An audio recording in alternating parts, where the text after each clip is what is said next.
Right. Good day, everyone, and welcome to the Agile Accountant. I am Ross Maynard. I'm a fellow of the Chartered Institute of Management Accountants, and you'll notice that I'm not joined today by my co-presenter, Alistair Corrie, who is away either enjoying himself or presenting on the benefits of Agile to somebody. So it's just me today, and I'm joined by Catrin Evans, who I'm going to allow to present herself. And the question that we're dealing with today, we're talking about Excel and modeling with Catrin and obviously fitting in Agile stuff. So the question for today, for this session, is why are we still using Excel for modeling?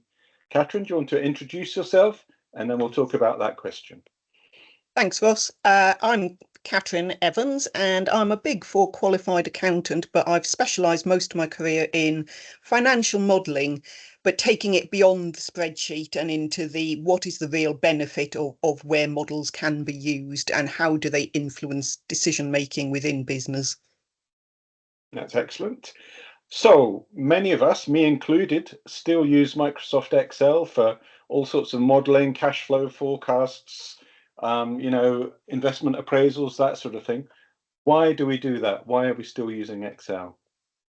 For me, Excel is the ultimate agile tool because it is totally flexible, um, which is brilliant. It obviously comes with its Yeah. difficulties and challenges, but used well and used in a concise, constrained, thought through manner, it really is a great tool for being able to work in an agile fashion and to enable us to really understand the numbers without the black box of a system hiding it. It gives Yeah. transparency, it gives flexibility and adaptability, and it allows us to try things out without having to get a big systems implementation in place so that we can work out what it is we're really trying to model and what it is, how we are then trying to use that going forward. And if it needs to be tweaked with a reasonable level of Excel skill, it's very quick and easy to tweak. We don't have to get into the black box of a system and start recoding everything and not understanding what is happening until we get the output. We can do a little bit Yeah. and then Yeah. we can stop. And that's excellent. I mean, and obviously that is the benefit of Excel, that most of us are familiar with Excel, have used it for many years. But there are disbenefits. For example, if you get an error in one of your formula, and I've seen formulae with kind of 30 if statements, closeted within each other. That's maybe not so bad now that we've got new formulae to help deal with that. But we can Yeah. continue errors without noticing, can't we? But I think you can still have errors in an IT system, Fair enough. and they're almost less noticeable sometimes because we don't look at what the nuts and bolts are doing. We just look at Mhm, the outputs and mhm. say it's got to be right. Whereas with Excel, we're a little bit more tuned in. And you pick up on the point about long formulas with 30 if statements. For me, that's starting to get into the what's the difference between a spreadsheet and a model. Okay, yes. And that means where it's not just about throwing formulas at a spreadsheet, it's about how do you structure it? How do you apply what we call best practice? And one of the fundamental rules of best practice is keep it as simple as you can for what it needs to do. And for me, one of the things that comes within that is that no formula should have more than one thought in it. I'd rather see lots of formulas, lots of rows of formulas, but one thought per formula. Then I can understand what it's doing and much easier to sense check. That is good, but that could make for a big spreadsheet, couldn't it? It does, but it's a lot easier to use if it's a big spreadsheet. Okay, so before we talk about what the difference is between a spreadsheet and a model, are there anything else that we can do to try and kind of minimize the risk of errors coming into our little spreadsheet model? Definitely, it's for me, it's about how you structure the spreadsheet to turn it from a spreadsheet into a model. But it's rules of best practice are separating your inputs, your outputs, and Yeah, your of course. calculations. Yeah, Either we tend to say to have separate sheets, but it could be within a sheet you have the input section, the yeah, calculation section, and the output. You should only perform a calculation once. So we often use things called timing flags. So any timing in the model, you use a flag to say If something happens quarterly, you have a 1-0 flag and you input your dates. You then use your timing flags to generate when those dates would Oh, happen. interesting. And then you can use that timing flag anywhere you need to in the model, but you only calculate the timing once. Oh, that's And clever. then you always refer back to it. Yeah, yeah.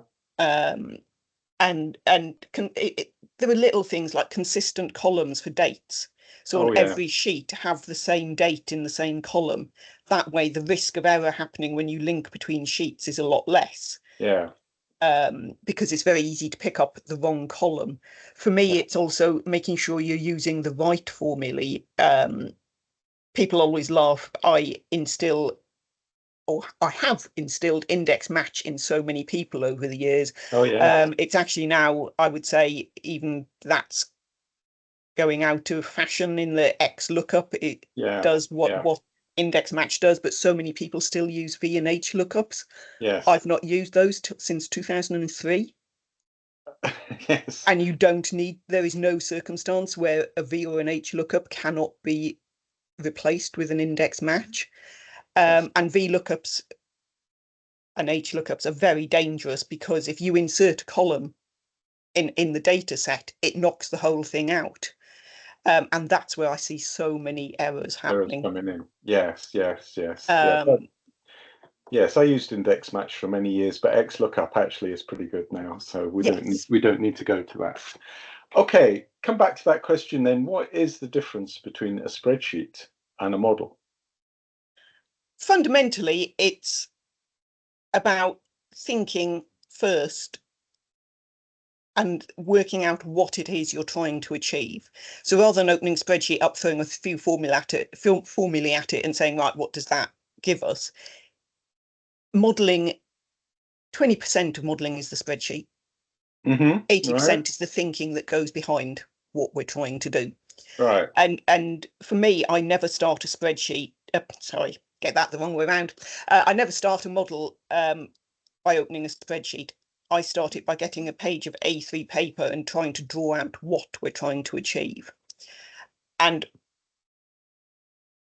it's, for me, the model is the how does this get us to the outputs we need. It's not the be all and end all of producing a spreadsheet.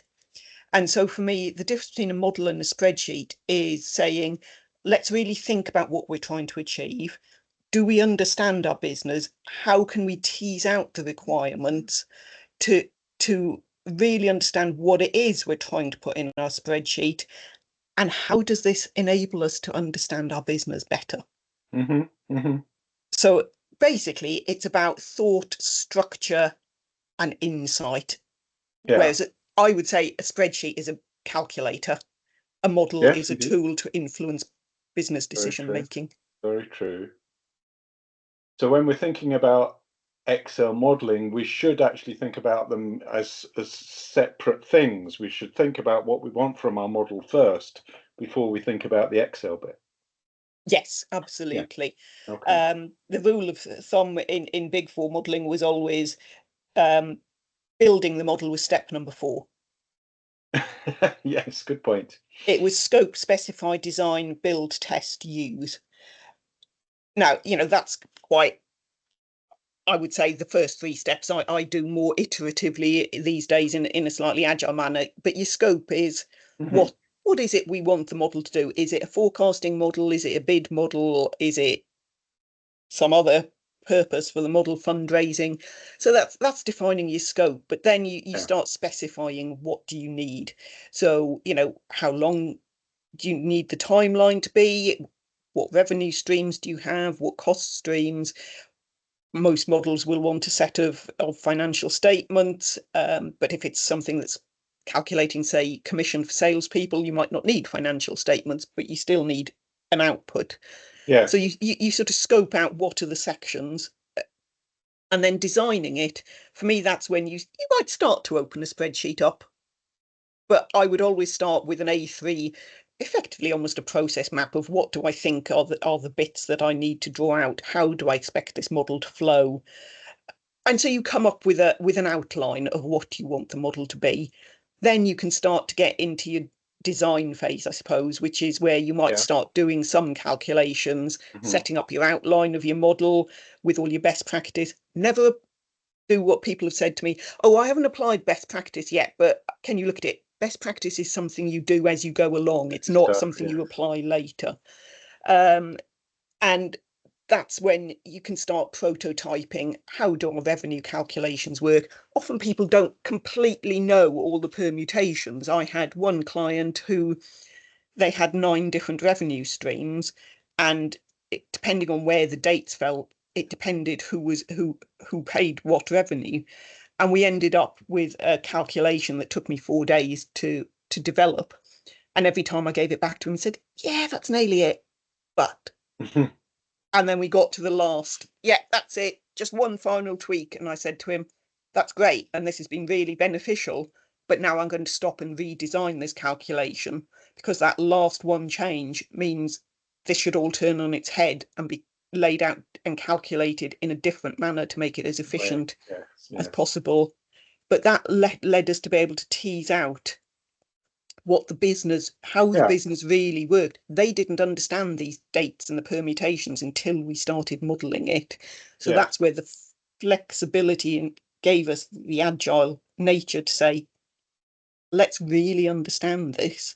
And now we're setting the model up so that, yeah, we don't think this permutation of dates will happen, but we've had an instance where a different permutation of dates that we didn't think would happen has. So let's set it up to be fully flexible for Flexible future enough for that. changes. Yes. Yes. Um, So would you normally advocate, in that sort of circumstances, rather than having one kind of big spreadsheet, different tabs with different parts of the yes. so that if you need to change one element, you're not trying to work your way through the whole spreadsheet. And I would certainly do that to start with. I have worked in what I'd call a suite of models where I had 11 different workbooks all interlinked. I don't really recommend it. That was on a $7 billion contract for public Yeah, sector. It took a lot of managing, and I ran it personally because I wasn't going to hand it over to anybody yeah, because you had to be so careful. But building it, I would have, depending on how many different types of revenue, but I might have 3 different revenue sheets if they're all very yeah, sure, different. sure. Hmm.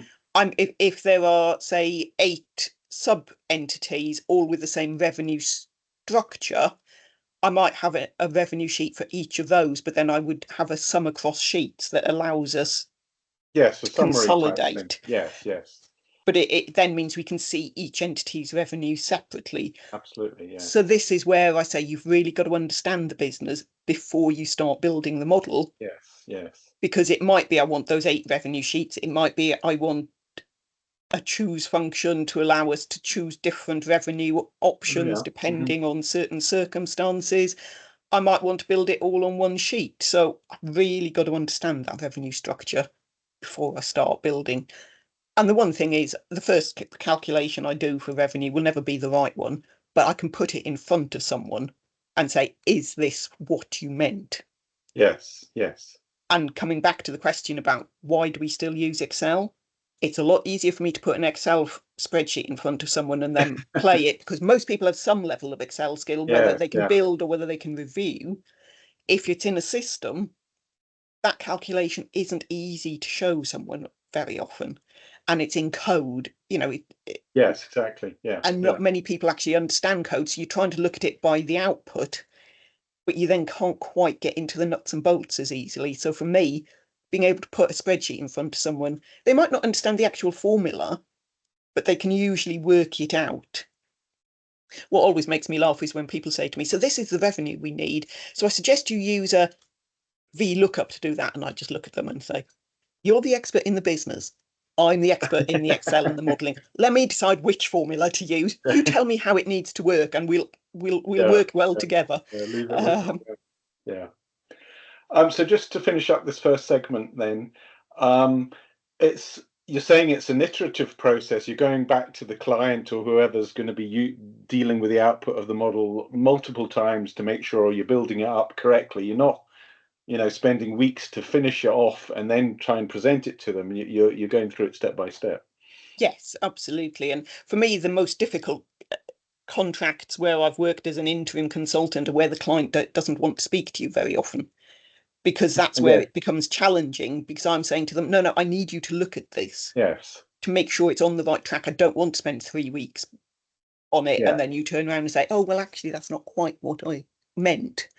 Because very often people don't know what it is they Oh are no. actually trying to achieve. Absolutely. Yeah. Absolutely. So by being able to show them, I'm not saying every formula every time I develop a formula, but a Yeah. sensible section and say, is this on the right Yeah. track? Yeah. Yeah. Yes, but it needs a change. No, right, let's rethink this. So it means I'm not wasting weeks of effort Yeah. to then be told it's not right. Yeah. And that comes back to agile principles of, iterative build and kind of constant review, frequent review with the stakeholders, etc. Absolutely. Okay, let's finish our first section here then, and we'll come back later for a second section, which will talk about the skills that we need to start modeling with Excel. So we'll leave it there just now. Thank you very much, Catrin, so far. Lovely. Look forward to the next session. Thank you.